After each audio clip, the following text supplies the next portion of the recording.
And we are back to the status quo. Yay. Manga chapter 49 dropped yesterday, and yeah, I'm a little late. I was kinda tired.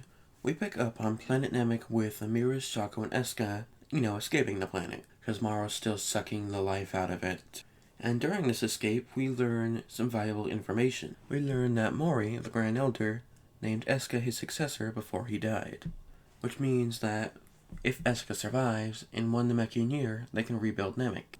Back in outer space, the trio of Goku, Vegeta, and Daikaio decide the best course of action is to charge at Maro. Just use brute force to solve all your problems. But the Maro they charge at was a fake. But then they see a second Maro and charge at that one. But that Maro is also a fake. So then they charge at a third Maro that Daikaio sees as the real one, because he's on a rock. By they, I mean Goku, by the way. But as Goku is charging, Vegeta is like, wait, Kakarot, Saiyans can't survive in space. Which is kinda weird, because Goku did it in the Battle of Gods saga. Daikaio says that since the Saiyans can't breathe in space, he'll go instead. Because, he can breathe in space. He then winds up for a punch, and it's gonna be the most powerful punch you've ever seen. It hits Maro, and it hurts so... Nope. No, it doesn't. It is just so bad and so worthless. And then, Maro just insults him like, how dare you look like that in my presence, great Lord of Lords? Which upsets Daikaio, for some reason. I know, real offensive hearing your own name. He then decides that the best course of action would be to try that punch again, because he's so angry.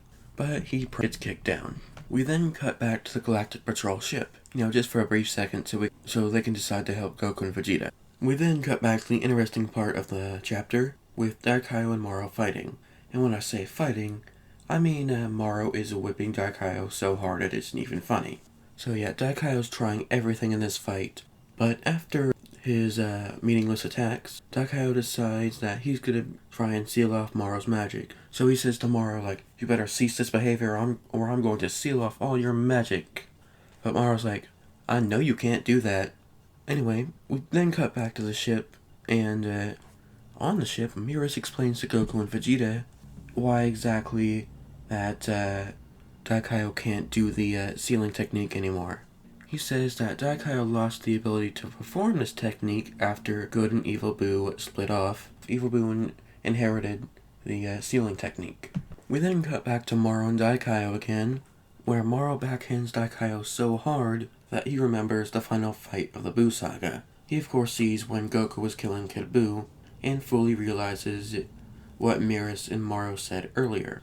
Oh, and yes, I checked. The fight in the original manga is still better. I know, because I have it.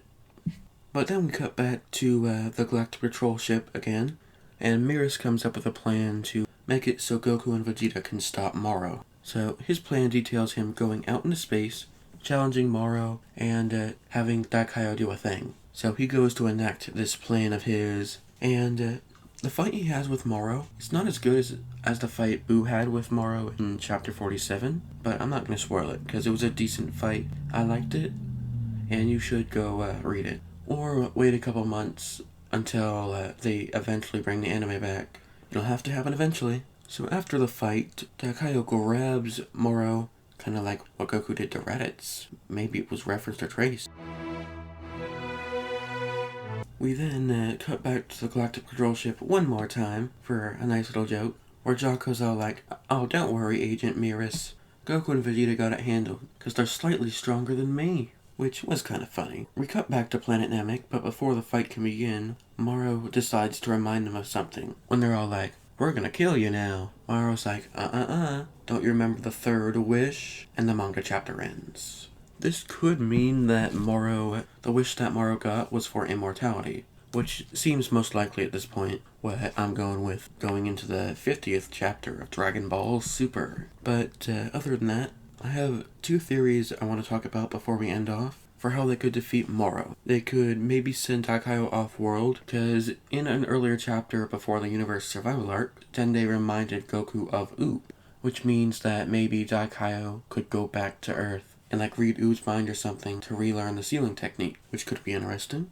Or, and this one is my personal favorite, they could form Vegito because Daikaio has Potara earrings, and that would be cool. I'm always down to see the return of Vegito. I may do some more videos breaking this down and more detail. But until next month, if I don't cover anything of the sort until then, I've been Nintendo and Dragon Ball Super, and I will see you all later.